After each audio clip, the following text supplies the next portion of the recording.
Hi students, chapter third exercise 3.2 से हमारा question number 3 on comparing the ratios a1 by a2, b1 by b2 and c1 by c2 find out whether the following pair of linear equations are consistent और inconsistent. Question number third से हमारा part number first जिसकी equation है 3x plus 2y is equal to 5 और जो second equation है वो है 2x minus 3y is equal to 7। सबसे पहले इक्वेशंस को स्टैंडर्ड फॉर्म में लिखेंगे। सबसे पहले x वाली टर्म, फिर y, फिर कांस्टेंट इज इक्वल टू 0। तो प्लस 5 जो है उसको लेफ्ट में लेके आएंगे तो माइनस हो जाएगा। ऐसे ये इक्वेशन बनेगी 2x minus 3y minus 7 is equal to 0। Equation number first and equation number second. ये करने के बाद हम a1, b1 और c1 को आइडेंटिफाई करेंगे। a1 होता है पहली इक्वेशन में कोफिशिएंट ऑफ x, जो x के आगे नंबर लिखा हो। ऐसे ही जो y के आगे नंबर लिखा हो उसके साइन के साथ वो b1, और जो पीछे सिर्फ गिनती हो, काउंटिंग हो, वो आपका c1। Similarly a2 second equation से y2, b2 की वैल्यू हुई -3 और c2 की वैल्यू हुई -7। अब कंसिस्टेंट और इनकंसिस्टेंट के लिए क्या है, हम रेशियोज निकालेंगे। अगर a1 by a2 not is equal to b1 by b2 होता है तो इन लाइंस का ग्राफ इंटरसेक्टिंग होता है और कंडीशन होती है कंसिस्टेंट। ऐसे ही अगर हम a1 by a2 निकालें और वो b1 by b2 के इक्वल मिल जाए तो अब दो ऑप्शन है, या तो वो c1 by c2 के इक्वल होगा या नहीं होगा। अगर a1 by a2 is equal to b1 by b2 is equal to c1 by c2 तो सेकंड कंडीशन होती है पैरेलल लाइन की, और थर्ड है आपकी कोइंसिडेंट, जो आपको सेकंड क्वेश्चन में बता दिया गया है। तो अगर लाइंस पैरेलल हैं तो पैरेलल की कंडीशन को बोला जाता है इनकंसिस्टेंट, और इंटरसेक्ट जो कोइंसिडेंट लाइन होती है उसको भी बोला जाता है कंसिस्टेंट। तो आपके पास दो कंडीशन है कंसिस्टेंट के लिए, और इसको पूरा बोला जाता है कंसिस्टेंट एंड डिपेंडेंट। अगर आपको स्पेशली कह दिया जाए कि कंसिस्टेंट और डिपेंडेंट की कंडीशन कौन सी है तो सिर्फ ये, और अगर कंसिस्टेंट कहा जाए तो ये दोनों कंडीशन आपकी कंसिस्टेंट रहेंगी। अब हमारा अगला काम है रेशियोज निकालना।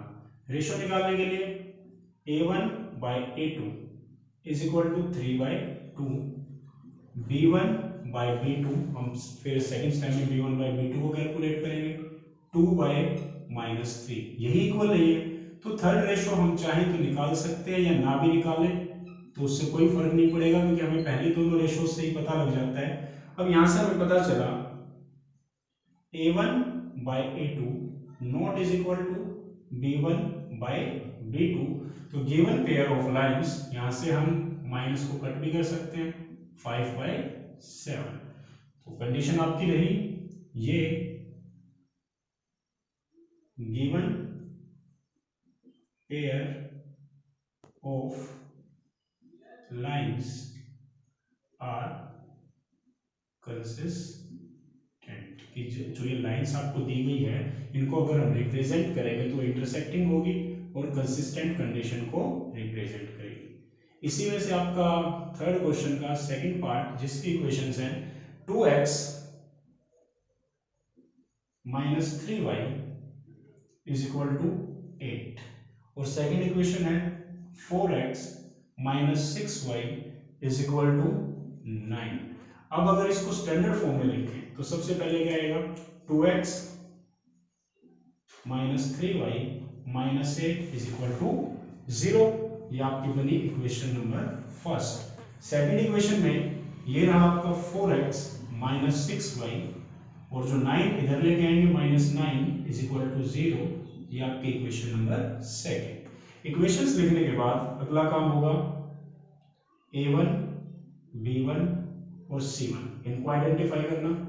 a1 की वैल्यू 2, b1 की वैल्यू -3 और जो c1 है उसकी वैल्यू -8।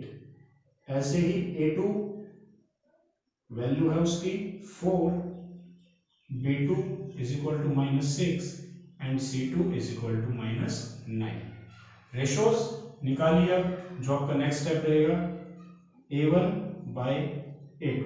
a1/a2 आपके पास वैल्यूज हैं 2/4 is equal to 1/2, b1/b2 -3/-6 is equal to 1/2, c1/c2 is equal to -8/-9, minus से माइनस कैंसिल, 8/9। यहां से क्या दिखाई दे रहा है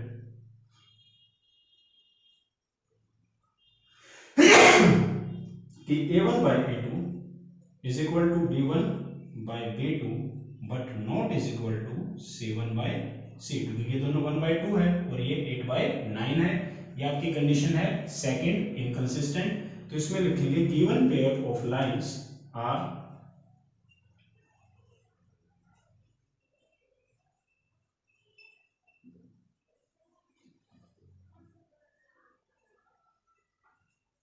क्या कंडीशन, इनकंसिस्टेंट।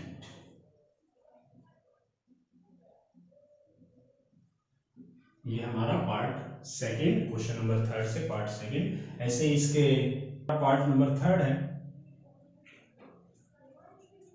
इसी क्वेश्चन से हमारा पार्ट नंबर थर्ड है, जिसमें इक्वेशन है 3/2x plus 5/3y is equal to 7, और सेकेंड इक्वेशन है 9x minus 10y is equal to 40।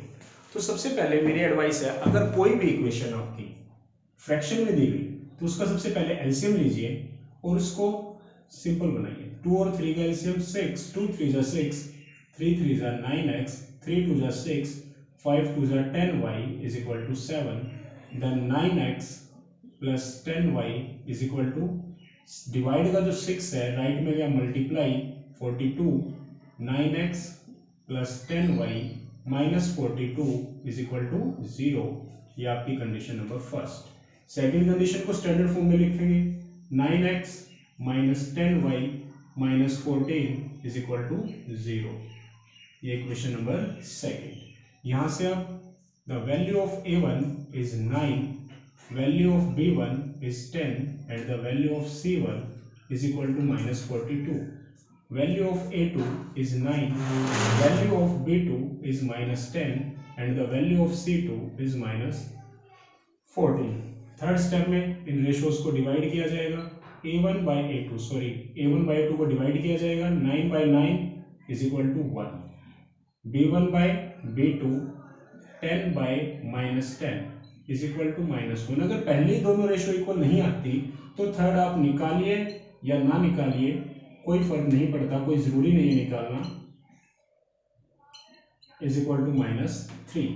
पर हमें पहले ही दिख रहा है कि पहली दोनों रेशियोज इक्वल नहीं है, because a1/a2 not is equal to b1/b2, because ये 1 है और ये -1। अगर रेशियोज इक्वल नहीं होती तो आपका फर्स्ट पार्ट भी ऐसे ही था, वे लाइन कंसिस्टेंट कहलाती है। तो given pair of lines are consistent.